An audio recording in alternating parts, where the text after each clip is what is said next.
Excellent. All right. And thank you all for your patience with the passcode stuff and all that stuff. So am here today to talk about JSON Web Tokens and what Golang developers need to know about them. And real quick about my employer, FusionAuth is a drop-in user data store. There are multiple editions. Some you have to pay money for that have advanced features. Some are free. The community edition supports multiple different OAuth grants, SAML, passwordless, has a consent management system, user management, and a whole lot more. And that's the free version. How it's relevant for this talk is that we produce a whole lot of JSON Web Tokens. About me, who cares? You can Google me, or my Twitter handle is there in the corner if you're interested in learning more about me. If you have questions, I would ask that you pop them into the chat. I'm going to open up the chat right now, and I will try to keep an eye on that. I think it's probably a little too many people for you just to do a voice thing, but if you ask something in a chat and I don't get to it in a slide or two, feel free to just unmute your microphone and ask, or at least say, hey, I put a question in the chat. If you ask a question, we have two giveaways. I can send a t-shirt to anywhere in the US or Canada. So if you want a FusionAuth t-shirt, and please go ahead and ask a question, and I'll select one person randomly from the list of people who ask questions to get that shirt. And the other giveaway is we have an ebook called The Modern Guide to OAuth, and that I can, since it's a PDF, send anywhere in the world. So if you're interested in that, or you're just interested in learning more about JSON Web Tokens, feel free to ask questions. All right, let's jump into some content. JSON Web Tokens are pronounced JWTs, actually, and they're an IETF standard. I think it was 4 or 5 years ago they got standardized. And what they are usually used as stateless portable tokens of identity. And what that means is that you have a JSON object that contains information about an entity's identity, typically a user, but it could be something else. And it is either signed or encrypted. And we'll talk a little bit more about the difference between those. But that means that it can be verified, that it was created by the holder of the key. And that means that you can basically have someone authenticate, excuse me, one place, and then pass that JSON Web Token to a client, and that client can present it to other entities who can know who that client is, right? At the very least, that client was able to acquire this JSON Web Token, hopefully by a valid means, right? Not a shady means. That means it's great for APIs because you can present this JSON Web Token to different APIs, and they can basically give answers back based on the information in that token. So in that case, they're typically used as bearer tokens. As I mentioned, they're produced by FusionAuth, but they're also produced by a lot of other identity providers, and they're really widely supported. Go has a library. A lot of other languages have libraries or multiple libraries. And so they are not without their flaws. Some people bag on JSON Web Tokens sometimes, but to me, the combination of there's cryptography involved, so you can know who signed a thing. It has the ability to basically contain arbitrary data. As long as it can be represented in JSON, it can be represented in a JSON Web Token. And that wide library support really stand out for me as a good option for using them as the tokens that they're commonly used as. So I'm going to walk you through a scenario, and we'll kind of see why you might want to use JSON Web Tokens as that distributed portable identity token. So here's a typical application. It's service-oriented, right? It might be microservices. It might all be contained or deployed in a different manner. It doesn't really matter. But the point is we have two different APIs. We have a user API, which talks to a user's data store, and we have a to-do API, which talks to the to-do's data store. And we have clients that talk to both. And the end goal here is to basically be able to give me a to-do list that I can add things to and check things off of. The user API looks pretty normal, right? There's users, roles, and then a mapping between the two. And then the to-do API talks to the to-dos database, and that basically only has to-dos. It doesn't have any foreign keys to users. Now, of course, we want to show my to-dos to me and your to-dos to you. So we're going to have some kind of user identifier, but it's not going to be a foreign key.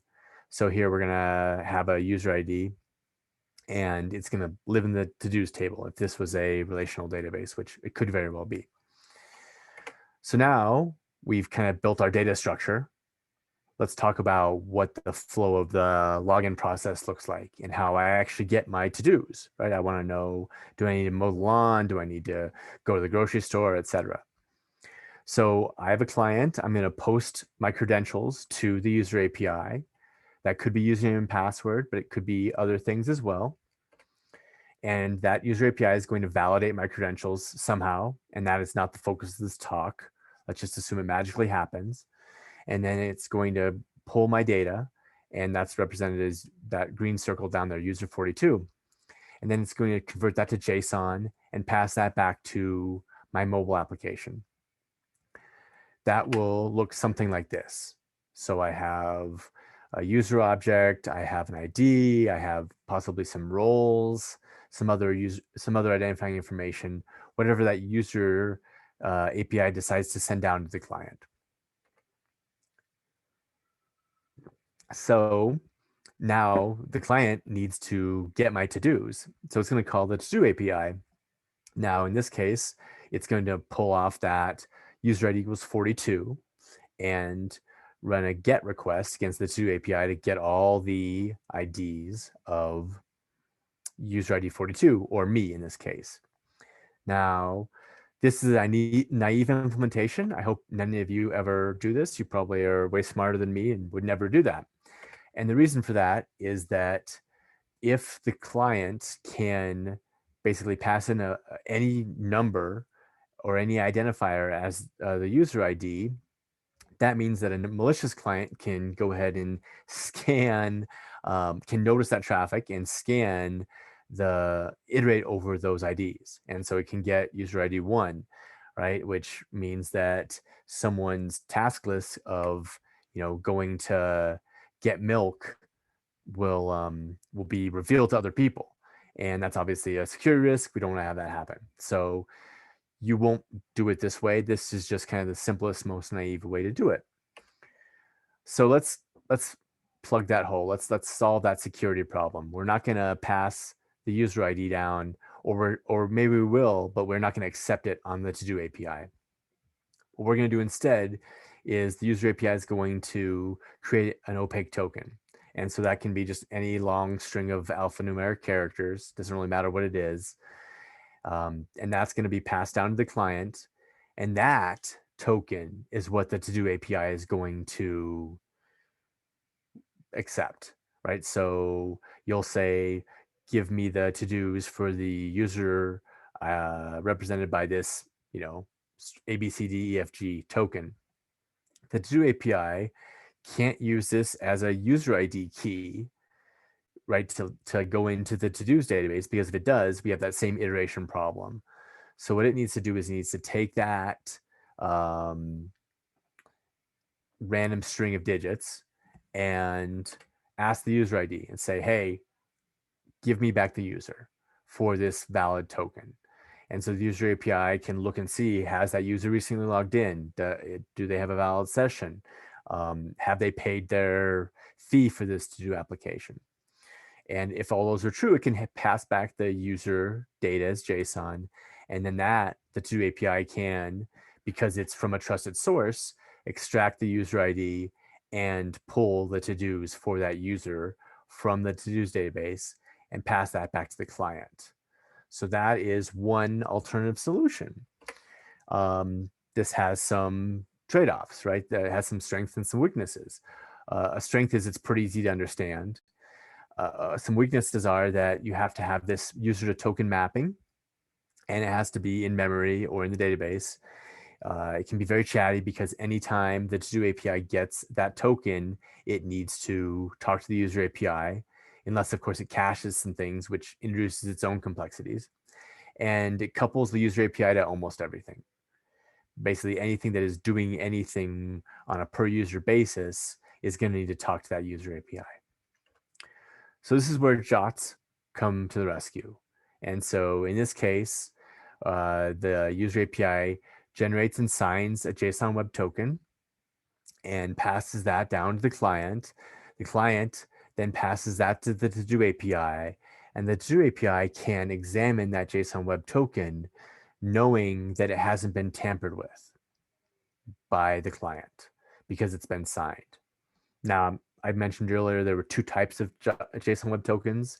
You can either sign them or you can encrypt them. And the vast majority of the JSON web tokens I've seen have been signed, which basically means that anybody who gets the JSON web token can see the contents of it, but they can't change things. An encrypted JSON web token is similar to encryption anywhere. You need to have the key to see what's inside of it. And that difference has some security ramifications that we'll talk about a little further on. But the to-do API can now pull information out of that JSON web token, resting assured that the user API is what generated that token. You can sign things via JSON web tokens either via symmetric key or via public-private key pair using an algorithm like RSA or elliptic curve cryptography. As mentioned, it can be validated by the to-do API without calling the user API. That's a huge win because you now don't have to scale up the user API to handle all that traffic every time a request to the to-do API or any other of the application's APIs comes in. And as mentioned, it's a JSON web token. So basically you can put anything that can be represented in JSON into a JSON web token. So it's a lot richer than that opaque. So enough to chat about or enough architectural drawings. Let's actually look at a JSON web token in detail. So here is a signed JSON web token. And by the way, I'm not really going to talk about encrypted JSON web tokens anymore, other than to mention that they exist. Here's a signed JSON web token. And there are three parts to each signed JSON web token. We have the header, which is in green. It's the first segment. We have the payload, which is in blue, which is the second segment. And we have the signature in tan, which is the third segment. And they're all base64 encoded. And that is really great because that means that these are basically safe for HTTP transactions. So you can put this in a authorization header or in any other kind of header. You can store it in a cookie if you want. It's a very friendly format because of that base64 encoding. So let's break that apart. So here's the header. And if you actually cut and paste this just run it through a base64 decoder, you'll see this same JSON, but so they're equivalent. So basically, this is where we have metadata about the JSON web token, and that includes things like what algorithm we're using, the type of the JSON web token, which typically is going to be JWT, although you could use the TYP claim for something else. There's other information there sometimes, like what key was used to sign the JSON web token. The body is where it starts to get interesting. This is, again, where you can put in whatever information you want your whatever's receiving the JSON web token to actually be able to examine. So there are the keys to this JSON web token or this JSON are called claims, which I don't know why they couldn't just call it the key, but they're called claims. And there are two main types of claims. There are standardized claims, which are defined in that IETF spec that I mentioned on the first couple of slides. And then there are non-standardized claims that basically you can pretty much do what you want with. And you just have to expect that the user API and the to-do API agree on what those keys mean, the semantics of those keys. So the first four here, ISS, EXP, AUD, and sub, are all standardized claims. I'm going to walk through what they mean. ISS is the issuer of the JWT, and so that is the thing. In the scenario I walked through, that is the user API. That is what is creating the JSON Web Token. EXP is the number of seconds since the epoch after which this JSON Web Token is no longer valid. Odd is the audience of the JSON Web Token. So that is who should consume this JSON Web Token. And sub is who is this JSON Web Token about. Now, those four claims, the meanings are defined, but the actual representation is not, except for the EXP claim. The EXP claim should always be seconds since the Unix epoch, but ISS could be a URL, it could be a package name, or module name, it could be anything that's unique.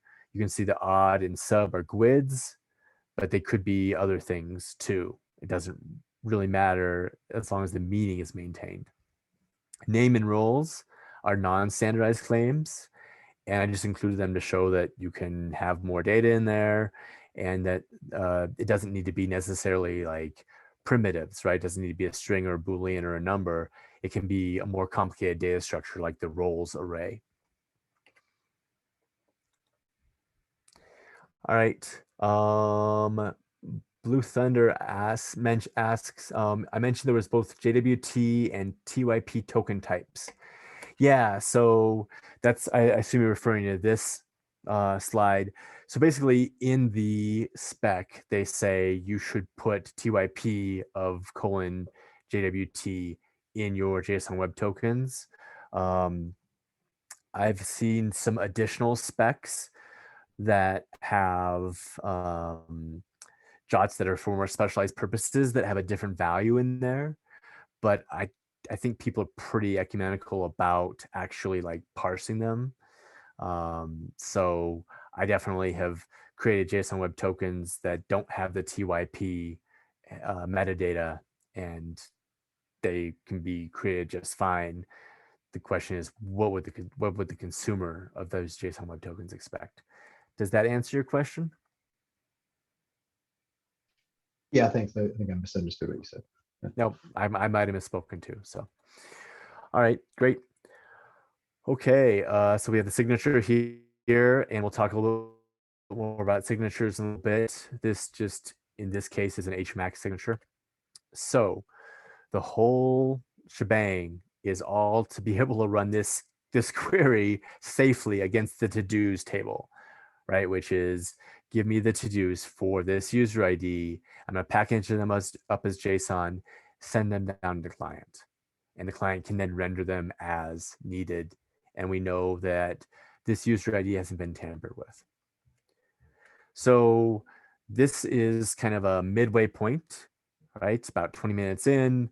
Does anyone have any questions about what we've already covered? Like kind of the evolution from the naive implementation to the opaque token, to the JSON Web Token, or specifics about the JSON Web Token format?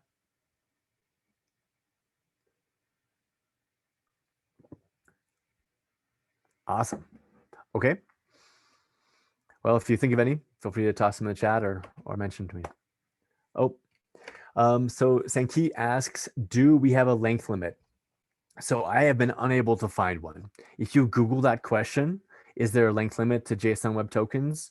Stack Overflow will tell you 8,000 characters or 8K or something like that. And as far as I can tell, that is based on how you use the JSON Web Token. So if you're using it as a cookie, you have a limit of a cookie. If you're using it as a header, then you have the limit of a header. But inside the spec, I don't think there's any intrinsic limitation. So Vincent says, could someone fake a JWT and submit with fake permissions? Absolutely, if they have access to the key that lives in the user API. And so that's what you need to secure, because, and we'll see this, I'm going to show some code in a little bit, but if you if you are trying to decode a JSON Web Token and you're checking the signature, which you always should, and you provide the wrong key, it will fail. So that means that in order to create a fake JWT and get permissions to get access to the Dude API for somebody else, I would have to somehow get a key, the key that lives in the user API, and sign a JSON Web Token. So that's the security they provide. So Timothy says, does it support arbitrary hashing functions? So that is going to be vendor dependent. I can speak to what Fusionoth supports. I think that there's some base limits in the specification. I think it has to support HMAC and RSA 256, which 5 or 6 years ago when the specification was being written probably made sense. Now I think you probably want to do, maybe a more advanced, well, you at least have the option to do a more advanced crypto hashing function. Henry says, are there performance issues with apps if a JSON Web Token is large in size? Sure. Yeah, I mean, how big? Like, you have to allocate the memory for it.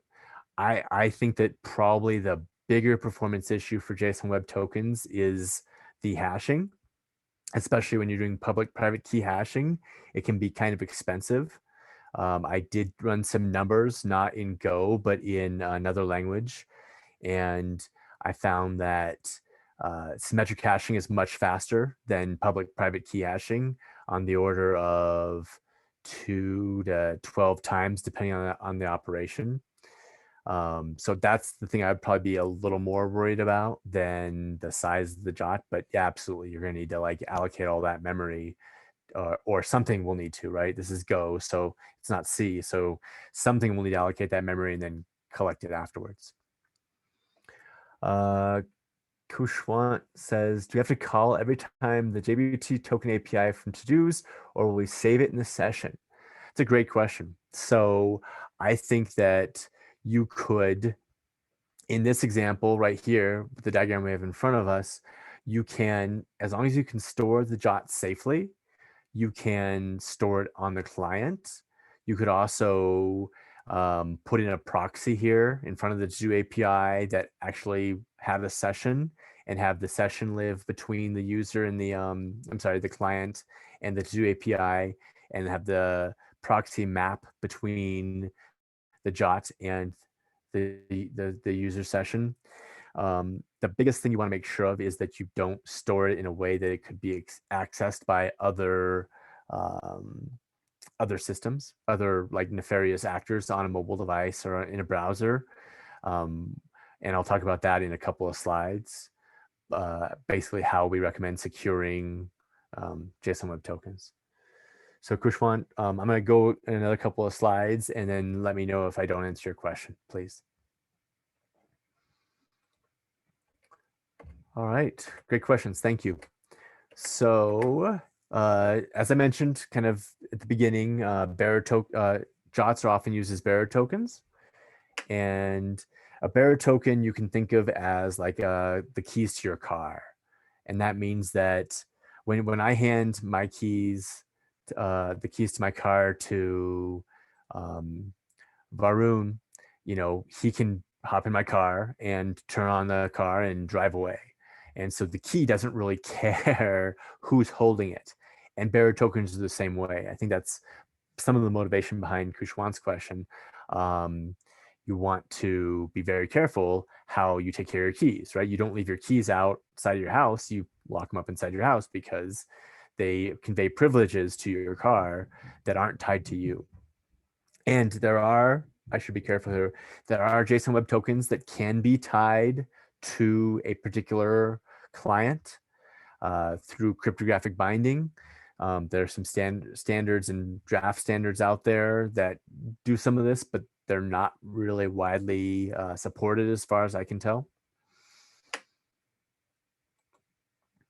So this is the bad scenario, right? This is a scenario where some malware living on a mobile device or some bad JavaScript that's been loaded by a browser gets access to a JSON Web Token and now can pass that JSON Web Token to the to-do API and get back the to-dos for someone who's not them. And obviously for to-dos, not that big a deal. If it's banking information or financial information or PII or healthcare information, it gets a lot more concerning. So as far as our token storage recommendations, we recommend that you store them server side. And so then basically you have a session that is the tie between the end client and this lightweight proxy, or I've heard it called the BFF pattern. Um, and that BFF pattern on the server is what holds the JSON Web Token and what calls all the APIs on behalf of that client. Sometimes that doesn't work, and your security posture the best. If you need to push it down to the browser, you can create an HTTP only secure cookie. That means that it's safe from JavaScript, or it's at least safe from JavaScript accessing the token and sending it off to some other place to be stored and used for bad purposes. If there's bad JavaScript running on the page, it can see the results that are made when good JavaScript makes requests against the to-do API. There's not a lot you can do about that. And then if you're going to store a mobile, store it in the key store on iOS, or I think Android has something called secure storage. Basically, you want to take care of this. It's, for the length of time that it is not expired, it is like a pair of car keys, a set of car keys. So let's talk about JWT foot guns. Whenever I see JWT mentioned on online communities like Hacker News, people always come out and say it's a horrible, horrible format. You shouldn't use it. Use Pasetto or some other solution. And I think you can mitigate some of those concerns by using a library and verifying your claims. So there, as I mentioned earlier, there's a ton of great libraries out there. Well, there are a ton of libraries, some for every language. I haven't done a comprehensive survey of the Go libraries. I have found some community-supported Go JWT libraries. I didn't see anything that was part of the standard library. And then as far as verifying your claims, that means looking at each of those aspects of the JSON Web Token when you're consuming them and making sure that you understand what you expect and that it matches what you expect. So let's look at some code to illustrate that. So this is just some Go code that I wrote, and it is a part of some just a set of, basically it's like a JWT playground in Go, and this is an open source project. I will include a link at the end of my presentation. You can clone this and play around with creating JWTs yourself. So that's what this is available for. It's a Apache license, so do what you want with it. So what we're going to do is kind of pretend that this is actually two separate servers, even though I'm going to kind of run everything in one Go process. And on line 11, we have our signing key. So in this case, we're using a symmetric key, which means it needs to be shared between the two servers, right? The user API and the to API. Otherwise, the to API can't verify that the JWT was signed by the user API. And so lines 14 through basically 36 are all the user API. So this is generating the JSON Web Token. Now, one of the benefits of using JWTs is that you can usually outsource this piece of it, to other servers, right? Identity providers like FusionAuth or Okta or Auth0 or Keycloak or whatever. You can, you probably don't have to worry too much about this code, right? Unless you're using this internally and you're generating the JWTs as well as decoding them. So I'm not going to spend a lot of time talking about these other than to say I'm adding some of these standardized claims on lines 18 through 21. And then on line 36, I print out the string that's available, and we'll see this in action. Lines 39 on are really what I want to focus on, because this is the verification process. And, you know, when you're writing a microservice or a service in Go that gets a JSON Web Token, this is on you to like verify a number of things. So the first thing you need to verify, which happens on lines 39 through 44, is that your the signing matches, the signing method matches, and the signing key matches. We defined my signing key kind of way up on line 11.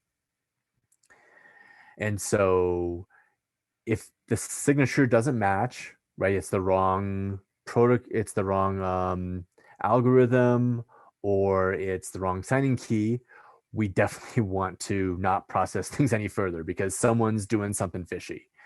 They're kind of probing our API and giving it something that is a JWT, but it's not signed the right way.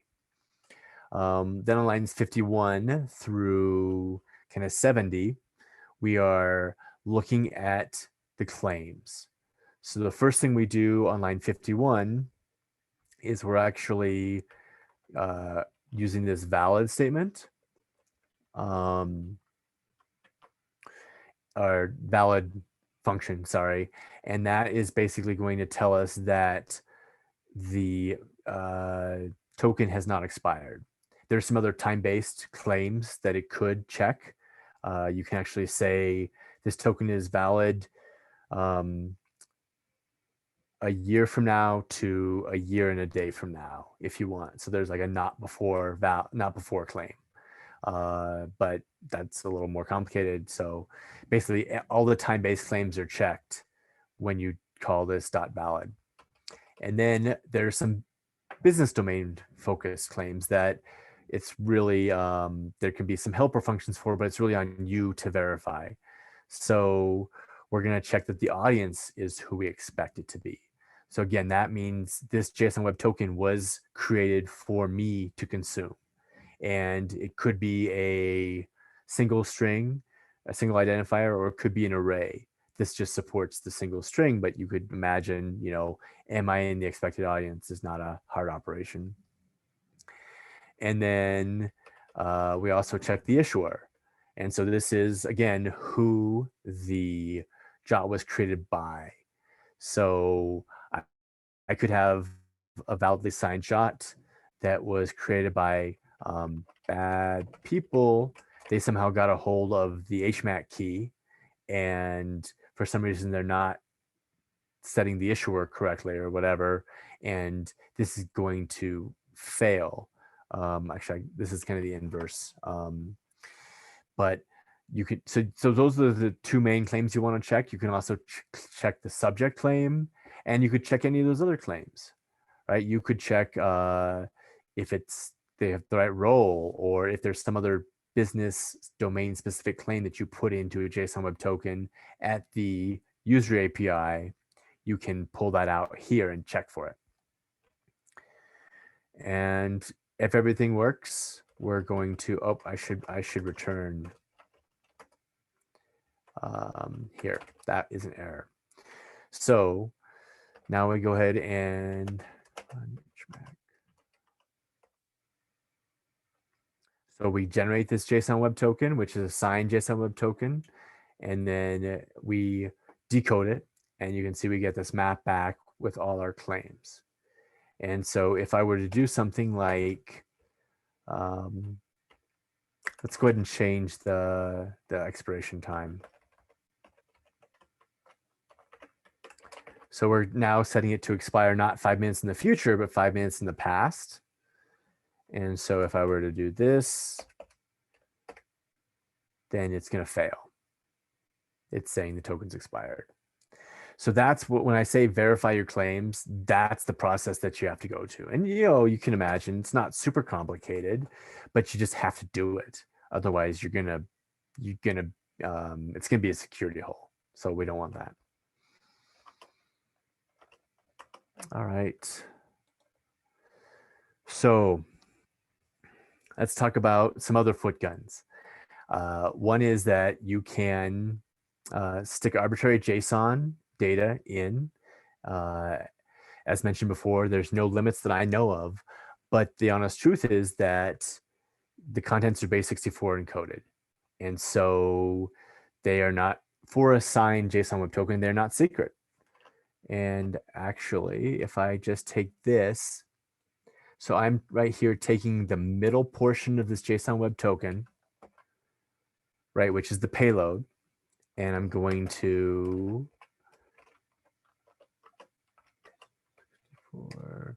I'm going to just, sorry, that doesn't look very good. Oh yeah, there we are. Okay, so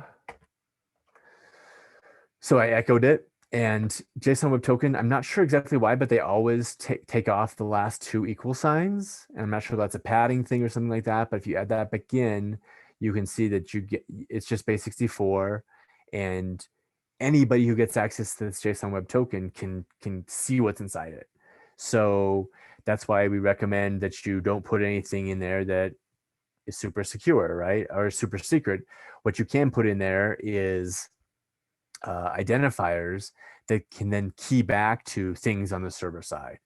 So again, you are assured when you use the signed JSON Web Token that the contents aren't tampered with, but you are definitely not assured that they're secret. So I would never put like a social security number or something like that in a JSON Web Token. So this is my favorite, one of my favorite Grumpy Cat memes. And just, that's just something I want to reemphasize is when you have a JSON Web Token that's signed, anybody who gets a hold of it can read the contents of it. You also can, you want to make sure that if you're using a symmetric algorithm like HMAC, you want to make sure that key is nice and long and random and not shared with anything else. You actually can, there are tools out there that can brute force that HMAC. All they take is the JSON Web Token, and then they can brute force and reverse engineer the key. And as we talked about during the question period, if someone has access to that key, they can sign JSON Web Tokens that are indistinguishable from those that are created by the identity provider, by the user API, which obviously is a horrible situation to be in because they can craft a JSON Web Token that gives themselves admin privileges or lets them, add a different sub claim about somebody else. So definitely something that you want to be careful. Make them nice and long. This open source project, like if you have an HMAC key that's like 4 characters long, it can crack it in like 30 seconds. I made one that was, I don't know, 100 characters long, and I got bored before it was able to iterate through the space. Another foot gun is that the specification allows the none algorithm. So the algorithm, if you'll recall, was in the metadata, and it said, oh, this is an HMAC key, or this was signed by an HMAC key, or this was signed by an RSA key.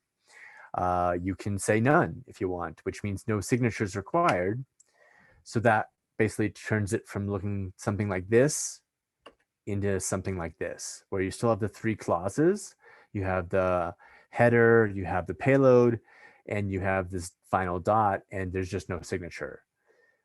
This is a bad idea. It turns the header from something like this to something like this.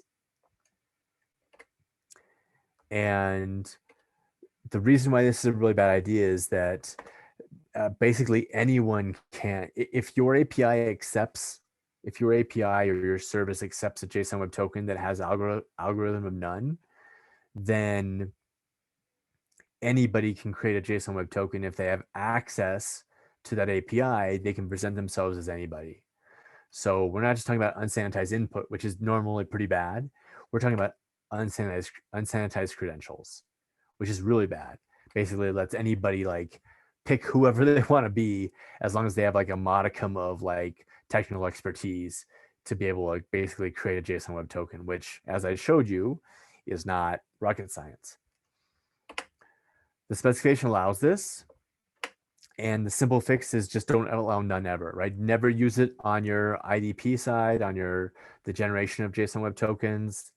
Never accept it on the consuming side. Just don't ever touch alg none. Now, I am a former consultant, and the answer to any question that you ask a consultant is always, it depends. And so there's a reason that it actually was added to the specification, and that is that you might have some other way to verify that JWT is unchanged. So if you have mutual TLS, right, you have client certificates, then that means that you can tell that you can really trust that client.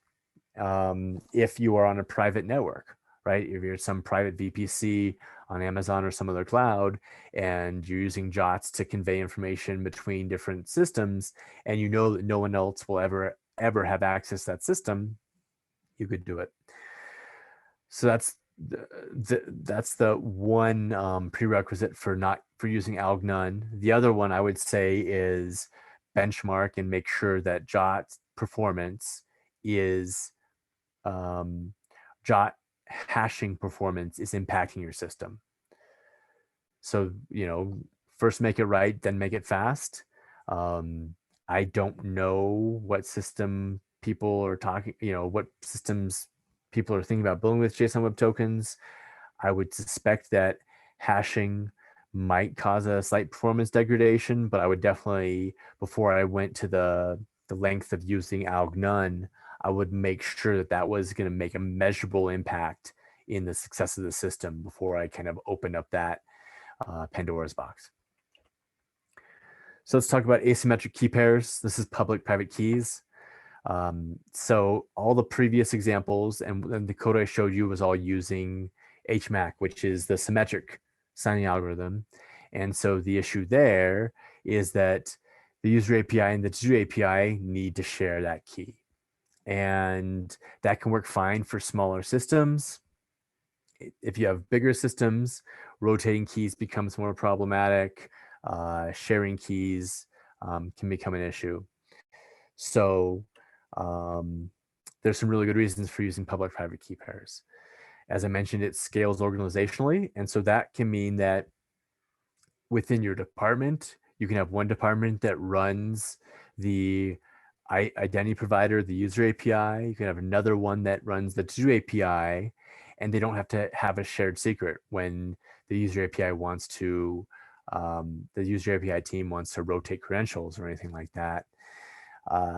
You can scale not just within an organization, but across organizations. So if you have company A providing an identity provider, they can hold that secret, that private key, and sign things.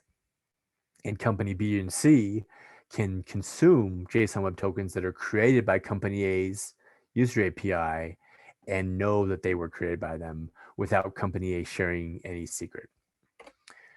It also has some good security characteristics because if you possess the symmetric secret when you're using HMAC, if you possess that and you're the to-do API and someone hacks into the to-do API, they can now access that secret and they can sign JSON Web Tokens in a way that are indistinguishable from those that are created by the user API.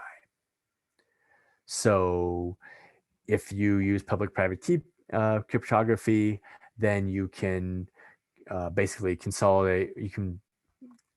That's not to say you shouldn't secure the to-do API, but it's a less valuable target because it doesn't have that shared secret. Key rotation is easier. You can support multiple keys pretty easily. There is no such thing as a free lunch, and so the costs of using asymmetric keys are that it's more complicated and that it's slower. That's the one that I mentioned earlier when I did those benchmarks, is that I think I'd have to look up the paper or the document that I wrote down, but I think that it was verifying the signature of an asymmetric key pair was like 10 times slower than verifying the signature of a symmetric key pair. So how does this work? Well, basically the user API signs the JWT with a private key and then passes it down to the client. Client passes it to the to-do API, and that to-do API needs some way to verify that the JWT was signed by the user API, and therefore it needs the public key, whether that's RSA or elliptic or some other algorithm, not really germane. So how can it get that public key? Well, one thing you could do is you could deploy with the public key. That works well if you're deploying rapidly, if you're not sure about your key rotation requirements, if you want kind of a simpler thing. That works also if the to-do API can't access the user API, like if they're on different networks and there's no network path between them. More common is that the to-do API calls into the user API at a well-known endpoint and gets a list of public keys. Because remember, these keys are public. The user API doesn't care who knows about these keys. Anybody can consume them. So that looks like this. This is pretty small. Let's zoom in a little bit. And this basically has the algorithm. It has a number of public keys, but it has the algorithm.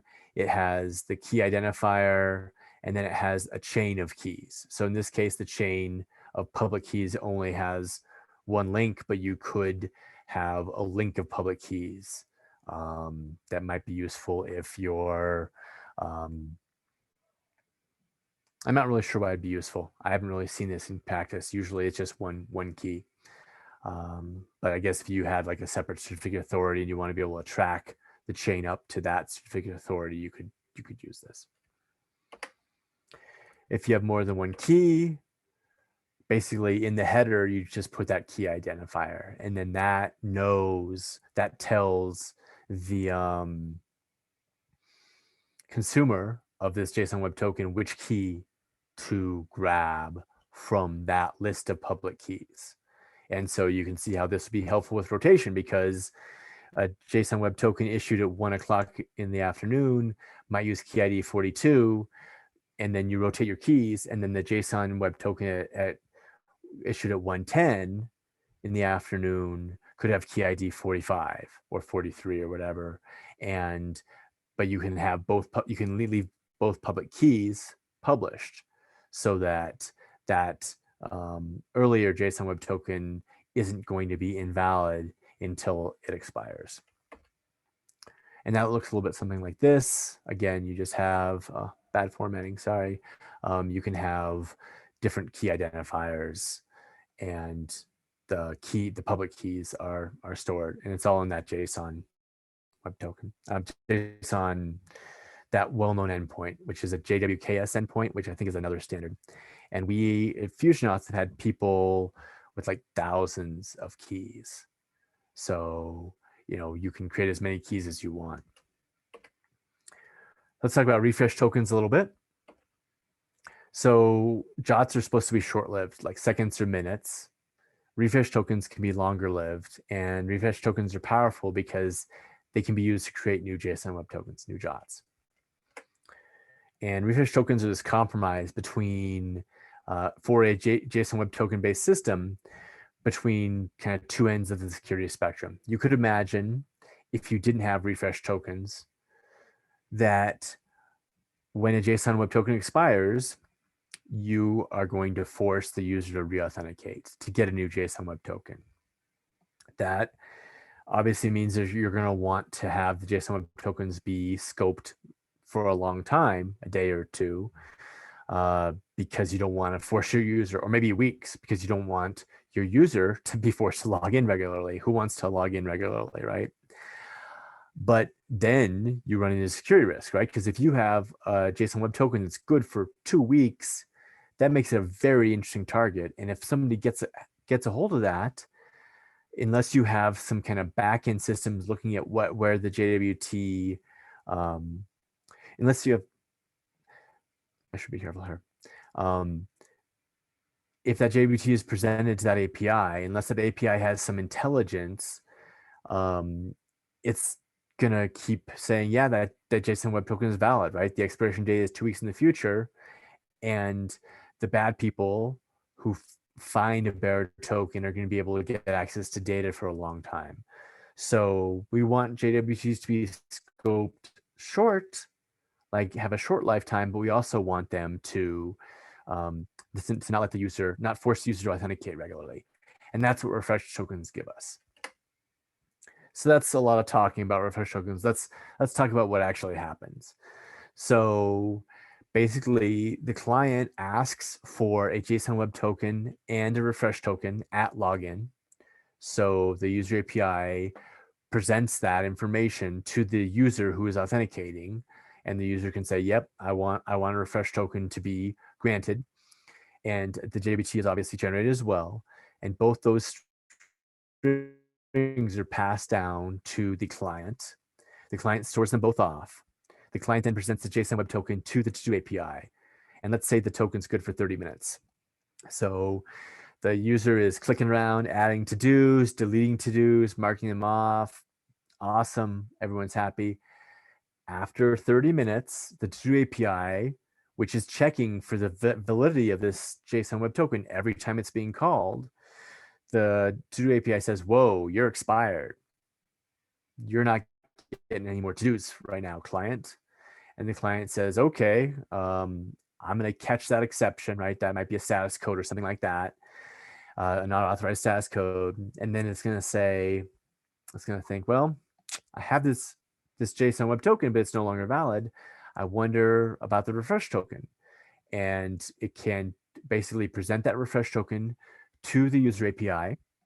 User API has a lot more insight into the user status than the Zoo API does. So it can know if the user is logged out. It can know if the user has, again, paid their bills, or if the user is still logged in. And if the user is, the user API can now generate a new JSON Web Token, pass that down to the client, and the client can present that new JSON Web Token, which is good for the future 30 minutes, to the to-do API, and the user is none the wiser. Now we're going to step into things that are useful in JSON Web Token based systems, but not necessarily specific to the specification. If we're talking about deleting users in a normal monolith, we might delete a user because they've requested us to, they've filed a GDPR request or something. With something like this, which will basically cascade through every place that we have a foreign key to this user and delete that data. Yay. But in a distributed system, there is no on-delete cascade. You don't have a single source of truth. So instead, you have to kind of work around that. One solution that we've seen used pretty well is to have all the APIs that are interested in an event sign up for a webhook. And so the user API commits to firing off webhooks when certain events happen. In this case, the delete event is happening.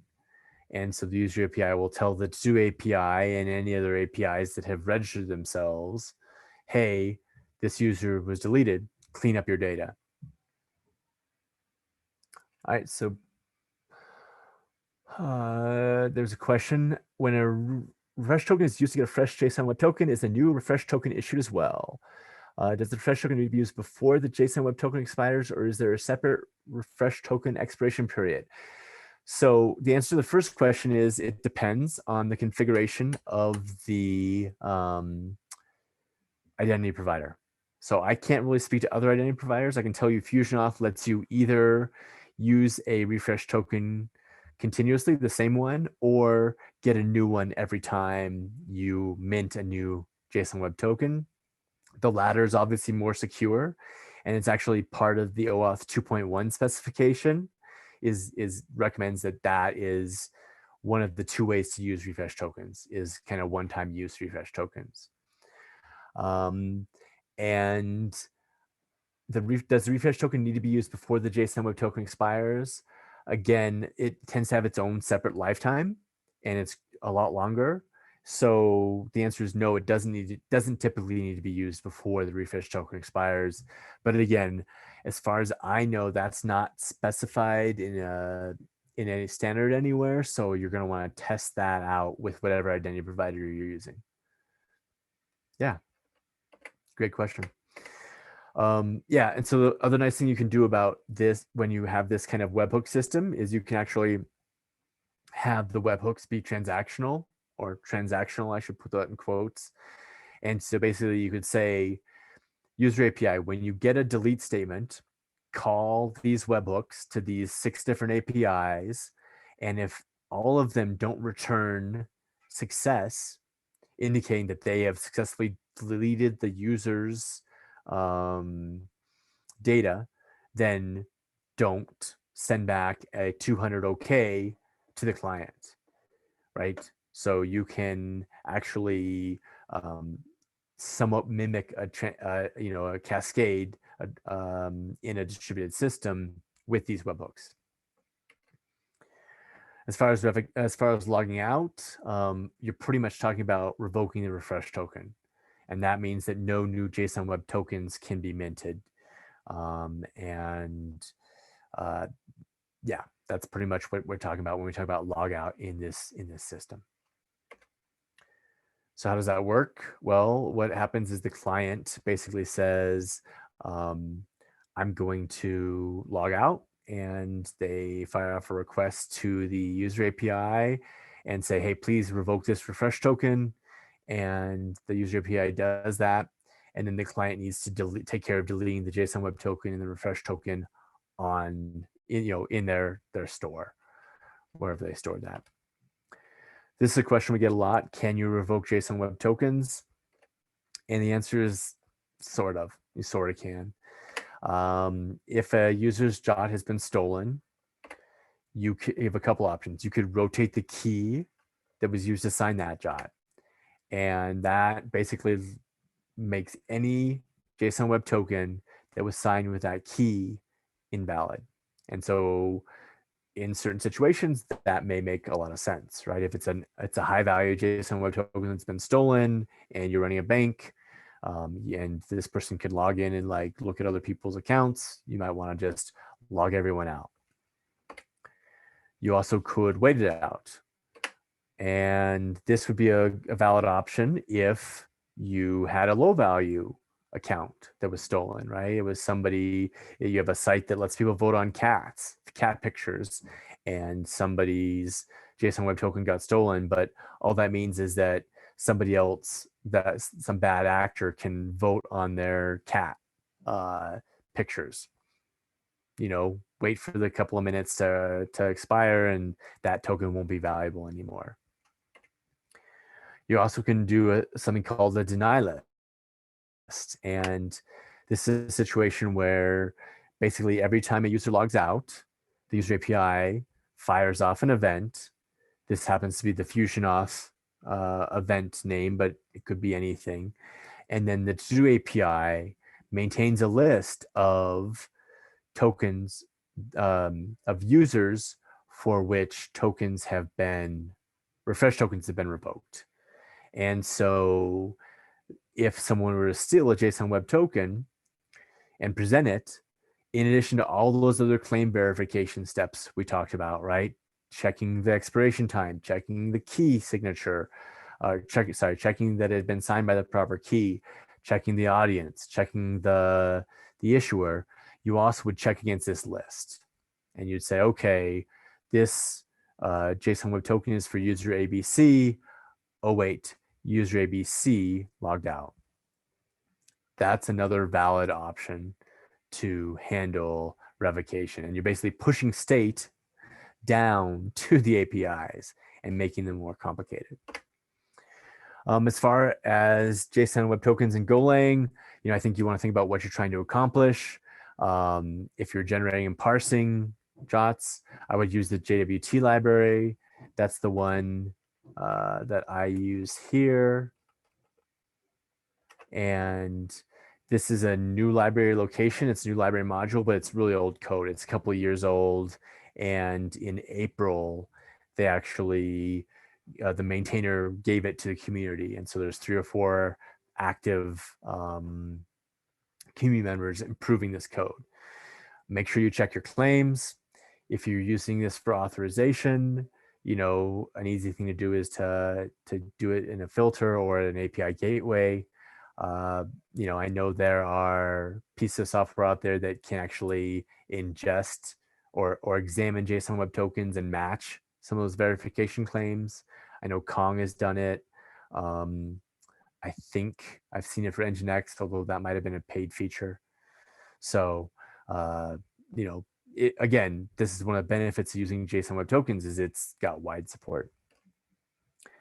Last slide, I think, or the penultimate slide. We have a JSON Web Token debugger. There are others out there. You can Google for them, and that's where you can paste that string and see. If you don't believe me, you can see that anybody who gets a hold of a JSON Web Token can look at what's inside them. The example code is at that URL, and I'm happy to paste that into the chat or make this presentation available. That doesn't matter to me. And then this last one is a 3,500 word essay I wrote on how to build a secure JSON Web Token from various different angles, right? From the angle of the identity provider or the user API, from the angle of the to-do API, the consumer, from the angle of the client. Yeah, I'll put these links in the chat. I might need a little bit of time to do that, but I'll do that before I leave for sure. I can also put them on the meetup page if that's better. And that's it. So thank you very much. Again, appreciate your patience with the Zoom shenanigans, and I'm happy if you want to chat about JSON Web Tokens or authentication in general or anything else. There's my contact information. So, all right. I'm happy to take any other questions right now, or I can, yeah, let's see if there's any other questions.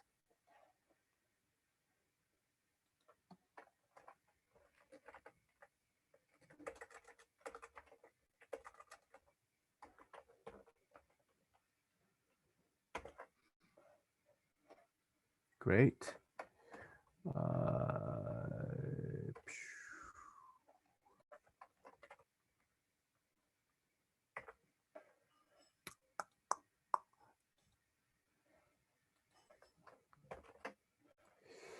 Golang mixes. I'm not sure I understand that question. Maybe it wasn't meant for me.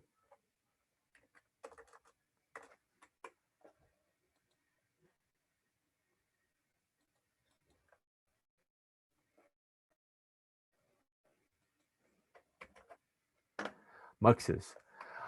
I gotta say I'm not familiar enough to know with Golang. Like I've done a little bit of Golang, but I'm not familiar enough to have an opinion on that. I'm sorry, Vincent.